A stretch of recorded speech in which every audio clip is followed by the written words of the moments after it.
Hey y'all. Hey y'all. Welcome back. This thing called podcast. I guess I shouldn't be saying welcome back to y'all. I should be saying welcome back to me because I've taken quite a hiatus, but I've had a lot of stuff going on personally, and we'll get into all of that.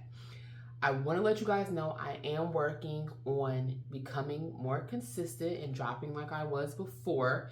Got to get some things behind the scenes cleared up, location, guests, co hosts, things of that sort. Got to get all that straightened out. But in the meantime, I'll be dropping little tidbits, probably just by myself, until I can get everything worked out and to bring it to you guys like how I want to, because we do everything here in excellence. We do everything to the best of our ability, and that is always the goal.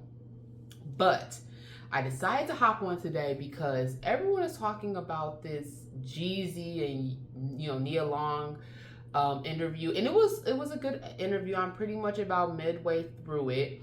So far, I have gathered a lot. I have learned a lot. I've heard a lot. I think they're both human. I think that it's a really good interview where it comes to celebrities actually being human and talking about really what they go through in real life. And they're humans just like we are. They put their pants on just like we do. They bleed red just like we do. So it's interesting. I do enjoy it. I do love it. But there's a Jadena interview going around. And I saw a little clip on Shade Room, which made me go and actually look up the entire interview. And he's doing it with interviewers, a podcast. I'm not really sure what they are, called What's Beneath or What's Underneath. And it's interesting. And I think the link is going to be in the bio, in the description underneath. But I think it's interesting. I think everyone should go and watch this interview because he is so vulnerable and he is so real. And he literally takes off all of his clothes during the interview, which I think is great because the whole what's underneath, that kind of taps into that. But he speaks on things that, first of all, I think a lot of men do, and he speaks on that. And then two, I think it's interesting for women to listen to. Because as a woman, I think a lot of times, especially in relationships, we can go so hard that we miss a lot of red flags or miss a lot of inconsistencies, or we don't match up what the behavior is versus what's being said. And he lays it all out on the table. It is about a 28-minute, 27-minute interview, very quick, concise, and to the point, but everything he says on it is golden. And no one's talking about it. And I think it's interesting because even in the midst of the interview, he talks about being on red carpets and Megan Thee Stallion coming and people not really being interested in him when she hits the red carpet. And I think, why is that the case? Because one celebrity might be more known or more out there or more visible to the world than the other doesn't make him no less than. He talks about his personal life and things that he did that he actually detests himself for doing now. He hates it. And I think that's big too, because that signifies growth. That signifies that, yes, at one point I was doing this. At one point I was manipulating women and I was saying things to get women to do what I wanted them to do. But now I've grown and I've realized that no, it's not all about me. And I have to take her feelings and thoughts and emotions into consideration. Again, I think both men and women should listen to it because it is a great episode. It gave me eye openers, and it's a man talking. So it gave me an insight on a man's perspective, on a man's thoughts. I'm not gonna say all men because I can't say he speaks for all men 100%, but I think he speaks for a vast majority of men. And definitely immature men, I will say that. Men that have not quite grown or developed as they should as a true man's man, where he is now. But again, that link is going to be in my description. I think you guys should check it out because, again, it's a really good interview and he's so super vulnerable. And that's what I love about it, the vulnerability of him actually stripping down to his underwear. That's really what he does in the interview, guys. Throughout the interview, he strips down to his underwear by the end of it. And I think that just signifies, again, his vulnerability in the interview. But I'm here, you guys. We are here. I'm not going to say every Friday we're going to drop, but I'm definitely going to be coming bringing you little tidbits and pieces. I know the last thing I kind of did was Love and Marriage Detroit, and I was kind of putting that up. I'm good on reality TV. It is what it is. I'm just going to say that. I have learned with reality TV, it all comes down to the edits. These people film for months on end to just get the episodes that we get. And it's all about the editing. It's all about how the editors and the behind the scenes people, the producers, decide to put all this stuff together.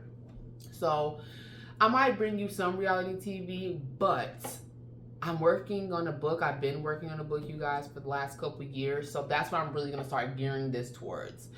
Information from my book, all the knowledge and information I have towards that. I actually have like 3 mini books written that I'm thinking about compiling into like a bundle to present to you guys, because I think I have knowledge, and I think that the knowledge that I had should be shared for the world. And it should be something that we all use, or everyone uses, to better themselves and become better human beings. It's not all about being in a relationship or being with somebody. We have to be better human beings for ourselves first. We have to be the best individuals we can be, even before getting into a relationship. Because if you're not the best human you can be before a relationship, you're not going to be the best in. And it's difficult to try to work on yourself while you're in a relationship, because there's so many other things going on, and now you have this partner that you have to think about, and their feelings and their emotions. So I definitely promote healthy individuals to make healthy relationships. That's what it should be about. And that's kind of what I've been going through in my personal life, even just really reevaluating certain things, seeing if it's the best for me, making myself first, because I can be the person that will put other people before me, other people's feelings, thoughts, needs, emotions before my own. And I have to be mindful. I don't have any living kids. I don't have a spouse. I don't have anyone that I am really obligated to put before myself. So with that being said, I have to always put me first, or at least try to remember to put me first. But I have such a big heart, and I'm so open and willing to do things for people that it makes it difficult. But it's all about being mindful. So again, I just want to bring you guys that little tidbit about Jidenna and his little interview. Again, the link is going to be in my description, but go look it up. I think, again, it's something that everybody, men and women, should listen to, because I think it's a great conversation pointer, a starter, and a great thing for all of us to be able to be like, am I doing that as a man, or as a woman? Am I dealing with someone that is going through that, or have I dealt with someone that has put me through that and I haven't healed?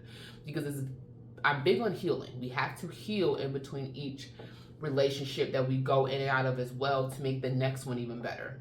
Because if you're not healing, then you're just repeating that same cycle. And who has time for that? We are too grown, too much life to live to be repeating the same old cycles. We do. But you guys, this thing called podcast, I've actually been thinking about changing the name too.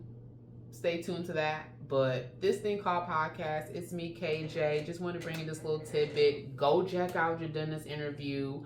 What's underneath? I'm going to put the link in the bio so you can have it. A quick click as well. And again, let me know what your thoughts are in the comment section below. Let me know. Hit it. Thank you for all the subscribers that I have. I appreciate it. We're at 500 plus on Facebook, 500 plus on YouTube. So thank you so much. I am getting better with IG and TikTok, you guys, but bear with me, because I'm from the generation that did not have social media, and I'm still kind of old school that way, where I can make or take social media. So work with me, you guys, bear with me, but share, let a friend know. Please go watch my old videos, because they are still out.